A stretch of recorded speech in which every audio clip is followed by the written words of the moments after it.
Hi guys, welcome back to another reading vlog, and in this video we're going to be playing some book bingo. Now I've personalized a little card full of different books that I can read. I'm going to insert it right here so you guys can follow along. Starting from number 1, we have an Emily Henry romance, since there are actually 2 that I haven't read of hers and I would love to finish her romance book since they are some of my favorites. The second is a mystery book. The third is the 6th book from the Addicted series. I did read the first 5 and I love absolutely every single one of them, so I definitely would like to finish the series. The 4th is a book under 100 pages. The 5th is a short classic. The 6th is something from my TBR, since I have a lot of books on my TBR, but because there are so many, I feel like there's some that just keep getting buried underneath the others. So I feel like this would just be a great opportunity for me to actually read something that I have been wanting to. The 7th is a summer romance, since I eat up summer romances, even though it is definitely going into a different season now. The 8th is an Ali Hazelwood romance, since I have heard a bunch of great things about her books, just have never personally picked one up myself. The 9th is listen to an audiobook. I love physical copies of books because it makes me focus more, but my uncle did give me some audiobook credits, so I do want to definitely try that out. The 10th is a book with an orange cover, because I was actually looking at all my books and I don't think I have any orange covers. Speaking of my shelf, the 11th is something on my shelf because I have a couple of books on here that I have not read. The 12th is a fall themed romance, since we are entering fall. 13th is a book published this year. 14th is a thriller. 15th is a secondhand book. And 16th, I put judge a book by its cover, so basically I will just pick a book with a really cute cover, kind of go into it blindly and just hope for the best. I decided I wanted to do this video after watching another YouTuber named Sarah do this. I thought it seemed super fun, and I am definitely in a very big reading slump. I think it started ever since I met my reading goal this year, which was just 20 books, and I met that halfway through the year. So now I feel like I'm just going really slow. Like, I was averaging about 3-4 books a month, but this past book I read took me a whole month. So I just wanted to make things a little fun, and hopefully this little game will help me out. And if anybody wants to use this little reading card,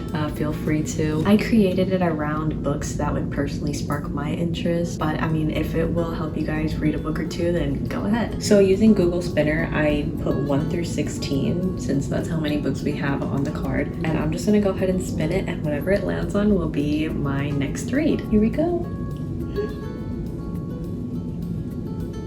14. 14 is a thriller genre, which is actually a genre I love. My top 2 favorite books of this year so far have actually been in the thriller genre, yet I only own 4 thriller books. I'm gonna browse around a little to find the exact thriller I would like to read. I do have one author that comes to mind, Frida McFadden, because I've never read one of her thriller mystery books, but I've heard great things about them, so I might look into those. But yeah, definitely gonna have to stop by a little bookstore tomorrow to pick that up so I can start reading. So the thriller book I decided on was The Inmate by Frida McFadden. It has been one on my TBR, since I have heard that she's just really great at grasping your attention and keeping it, which is why some people have recommended read her book on a plane, because then it'll really keep you busy, and so on. And I think I do need a good distraction from life, so this is the one I got. Jordan actually picked it up for me from Target, so it is a 20% off cover price. I actually read the first chapter today at work this morning, and so far so good. I can tell it's gonna be a very easy read. Definitely the audience I would say is more preteens, teens. I mean, even the writing is larger. But yeah, the book is about a girl who is going to be one of the nurses at the prison, and it is a maximum security prison, and there's a few rules, which is, treat the prisoners with respect, never reveal any personal information, and then also don't become too friendly. And she's perfectly fine with treating all of these patients. However, there is one person at this prison that she is terrified of seeing. It's actually her first boyfriend, and he's actually in there for life without parole, and the reason why he's in there is because of her. So I guess that's where the thriller part comes in. Some things are gonna go down with him. I do have the next couple days of work off, so I'm definitely going to be reading a lot of this, and hopefully I do really get sucked into this, because I'm just really in the mood to get sucked into a book.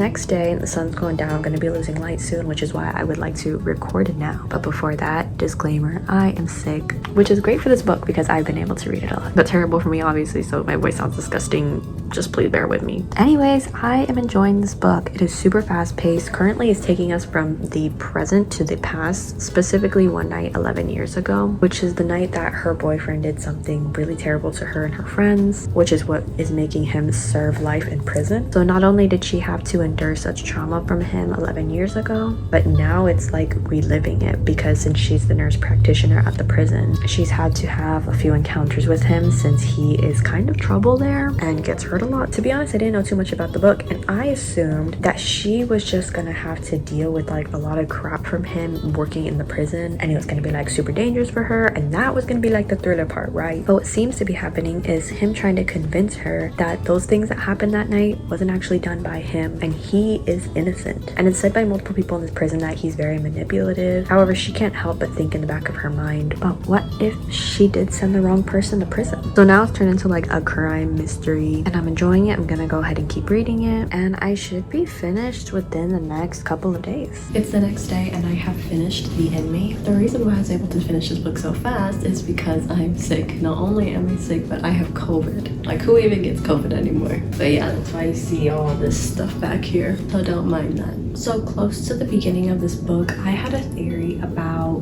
who was the person that committed this crime. Then halfway through the book, it seemed like my theory was true, which means that something else was definitely gonna have to happen in like the last half of the book. So then I created a new theory, and then that theory was said, and I was like, damn it, because I really like books that I don't get to see like what's coming. Like, I don't want my predictions to be true. I want to be genuinely surprised. And then I was surprised. Like, this is all taking place in like the last few pages, and it just got wild. Like, this book was already wild, but like it got more wild, and I was just like, what? But definitely a fun read. Like I said, I was able to finish this book in 3 days. The print is pretty large in this book, and the chapters are really short, which definitely helps you just fly through the book. And for any thriller / murder mystery lovers, I would recommend it. As for my rating for The Inmate by Freida McFadden, I would be giving this book a 4 out of 5 stars. I think I might pick up another 1 or 2 of her books. Now comes the fun part where we get to spin again to figure out where we will be landing on the bingo. I'm gonna go ahead and put her right here, and since we're already able to cross off the 14th box, if I happen to land on it again, I'm gonna just re-roll or respin. So here we go. Okay, 13. And it looks like number 13 is a book published this year. Okay, we can do that. And you know what? I actually have one in mind, but I'm still gonna go ahead and browse around a little bit because I am sick and I'm not well enough to be going out. I may look on Audible, maybe even YouTube, to find my next read. And in that case, I could already go ahead and start listening to it tonight. And once I figure out what book I'm gonna be reading or listening to, I will let you know.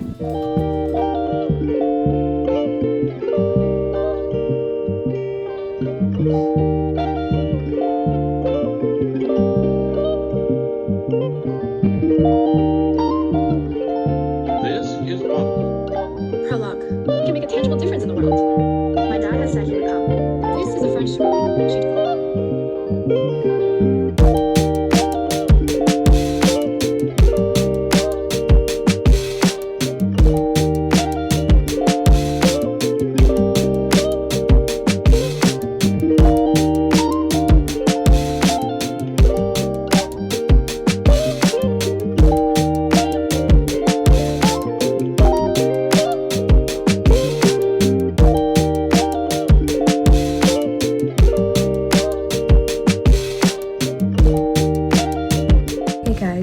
A couple of days and I'm still a bit sick. Today has been the first day though that I'm actually trying to push myself to get back into the swing of things. I took a very much needed shower, washed my hair, curled it just to, you know, feel a little bit prettier. Did some very nice stretches, and I would have really liked to go outside and do a really nice walk, but the weather is absolutely terrible, and I don't think that cold, windy, rainy weather is going to do any good for me. So the book I decided to read, or more so listen to, that was published published this year is Dolores, My Journey Home by Catherine Pais. If you don't know who she is, basically her and her husband started a YouTube channel named The Ace Family, and they were one of the most successful family YouTube channels out there until things, slowly started to deteriorate. They had a divorce, and then some things started coming out about why they divorced. So for one relationship, there's multiple people, so I'm sure Austin has his own side of the story. However, this is Catherine's side of the story, telling about everything he did to her, the cheating, the gaslighting, all that stuff. But it also goes deeper and explains like her whole entire life story and how she became the woman she is today. So it is a very incredibly sad story. I mean, I watched The Ace Family a lot growing up, and it's just crazy to see what's actually going on behind the cameras. But her story is also very empowering. Like, a lot of things she said has honestly been very motivating to me to continue just following my gut, my heart, intuition, and just never settling for less. I'm on chapter 16 right now, and I just have a little over 3 hours left, going at 1.5 speed, and it also is narrated by her, which is really nice because, again, I did watch her video, so hearing the words in her book come directly from her kind of hits deeper. I predict I'm going to be finishing this book within the next 1-2 days.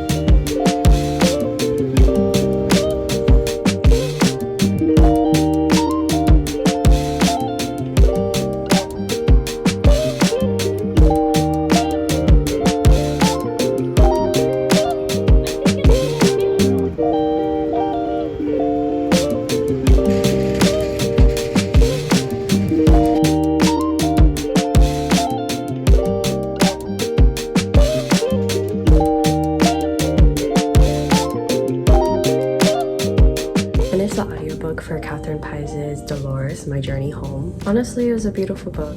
This was all about her life, so there really is nothing for me to critique. I mean, the only thing that I really noticed was the fact that the end kind of felt a little bit repetitive, but that's because she was just stuck in a very unhealthy pattern, and so she felt that she needed to keep emphasizing on specific aspects. I feel a lot for her after hearing her story. I mean, her childhood was very, very difficult. Her young adulthood was difficult. Her adulthood was difficult. She dealt with having to raise her brother at a really young age, not really having a home, her parents living in 2 different parts of the world, having to jump between so many different jobs for stability, getting robbed, postpartum depression, so many different scams. Like, she got scammed from her skincare line, 2 of her houses, this big live stream event that was like YouTuber boxing versus TikTok boxing, and then having to go through her husband cheating on her throughout her pregnancy. It was just a lot. But at the same time, it was really beautiful because throughout the book, she was always just listening to her gut, to her soul, like the voices, that she hears in her head. She is a very spiritual person, and it wasn't until more recently she was able to actually connect with that spiritual side of her and was able to find lots of healing through that. And so yeah, I don't write books about people, memoirs, or autobiographies, but I would definitely recommend that read, especially if you are trying to find like who you are, or if you just grew up watching The Ace Family. So for the next book, I actually spun a little bit early, just in case if I needed to order the book beforehand, so it would be here once I was done with Catherine's book. So I'm gonna insert that clip right now so you guys could see past Heather spin the wheel. Okay, I have the wheel pulled up. So far we've got number 14 and number 13. Let's see what's next. 11. Okay, all double digits. Oh, okay, number 11 is Something on My Shelf. Ironic, we actually don't need to get a new book for this one. So I guess once I'm finished listening to this current read, there are 3 books on my shelf that I have not read, so we'll go ahead and pick one of those. So yeah, something from my shelf that I've been wanting to read is this Inner Wisdom Meditations for the Heart and Soul by Louise L. Hay. So I was at a little, it was labeled as a flea market. It was kind of like a little yard sale. Basically just like 2 or 3 people from their apartments had just gathered in their little courtyard to sell a few things, make a little extra change. And as I was browsing through this man's stuff, I found this little book, and the cover automatically drew me in. I mean, look how beautiful this art is. And yeah, I snatched it up really fast, even though I knew I shouldn't be spending any money at that time. But I don't know, I felt really connected to it. Like, I really wanted this book. And so I held it up to the guy and asked how much it was, and he said, and I was like, I could just have it. And he was like, yeah. And I was like, thank you. So I guess it was meant to be. So I've been meaning to read it, and it is a super, super short read. The pages are not long at all, and you could see there's even some, okay, that was my bookmark, but yeah, there's even some illustrations. I started reading it this morning at work, and I even had to turn to the first page and jot down some pages because of how much I felt connected to them, how much I felt like these were great reminders for myself. And when you actually are on the first page, it looks like this was for, I don't know, it says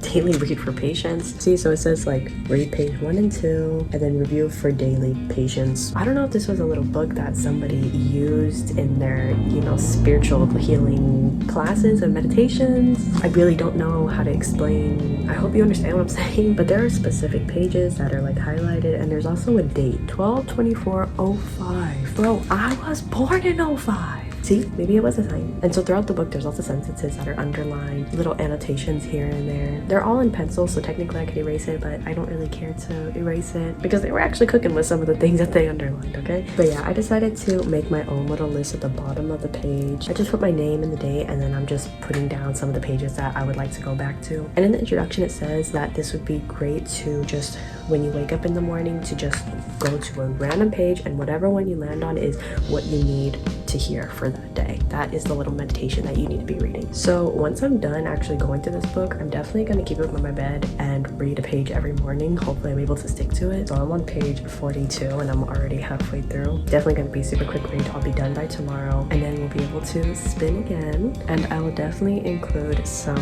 video clips of the pages that I love in here so you guys can read them too.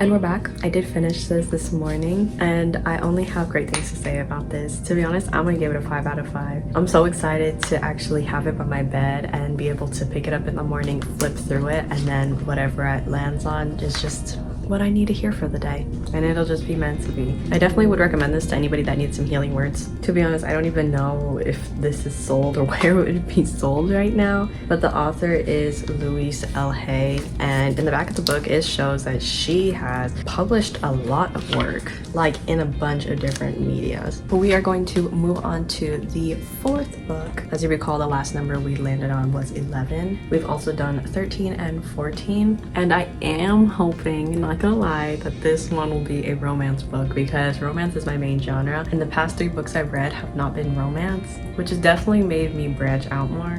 All right. Lucky number 7. What is number 7? Dun dun dun dun dun dun dun dun dun dun. Number 7 is a summer romance. That is exactly what I needed. My cup of tea. To be honest, summer romances are endless. Like, there are so many different kinds, which calls for a trip to the bookstore. I want to be able to explore my options, see all of them right in front of me. I mean, there are a few on my TBR, so I'll definitely look there first, just so, you know, to keep it in mind, so I could clear the TBR. But yeah, let's go get a new summer romance book.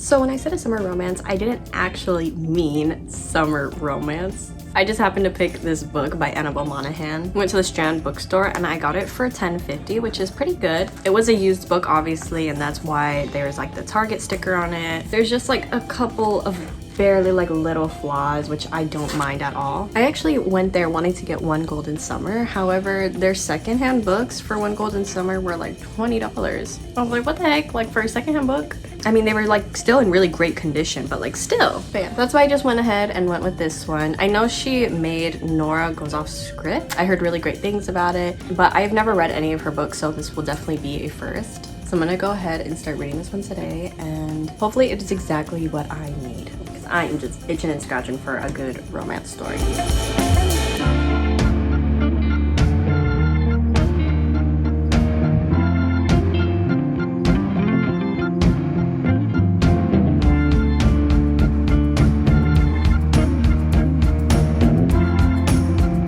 So we have gotten to page 100 in Summer Romance, and let's talk about it. So far, I'm really enjoying it. Our main character is Allie Morris. She is actually a professional organizer, but her own life is a complete mess. It seems to me that she's grieving two types of deaths. The first is the death of her mother, and the second is the death of her marriage. After meeting Ethan, which she ends up finding out who he really is, not too far into the book at all, just somebody that she used to know, she just realizes how they're really not far in age, but like his life is just so much more fun than hers. She realizes that maybe she can have some fun. She's always been someone looking to settle down, but maybe a little summer romance can't hurt. So the main trope in this one is definitely a second chance. Not my favorite, but I'm still having fun. I'm gonna go ahead and keep reading, and I am getting like 3.8 to 4-star vibes, so hopefully it goes up.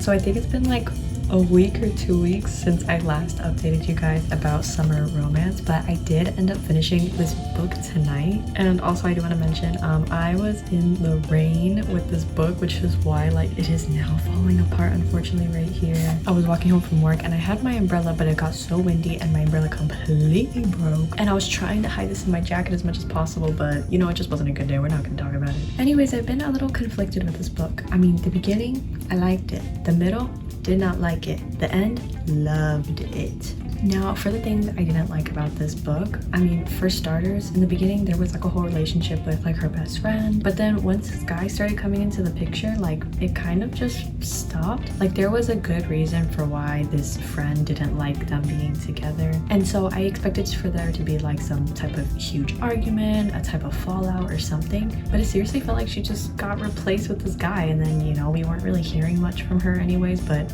all of a sudden she was okay with it. And the second thing I didn't like was that it felt that there was a beginning to the story and an end to the story, and they were completely solidified, and she just had to throw in a bunch of little things in the middle to just kind of make the story, you know, go together. What I mean specifically is that in the middle of the book, I feel like there were just continuous gaps everywhere. Now I'm just gonna go to a random part of the book and show you guys exactly what I'm talking about. And if you don't want any spoilers, I mean, just don't really be reading it, okay? I'm not showing you the words, I'm just showing you the layout of the book. So I'm just on this random page 242. And you know, like when an author is trying to separate like two parts, they oftentimes leave like a little gap, or maybe like a gap with a little swivel mark. But yeah, so she left like a gap right here, and then as you can see, this was like a new chapter. Then on the next page there was like a gap right here, and then another gap right here, and then it's new chapter, gap, gap, gap, new chapter,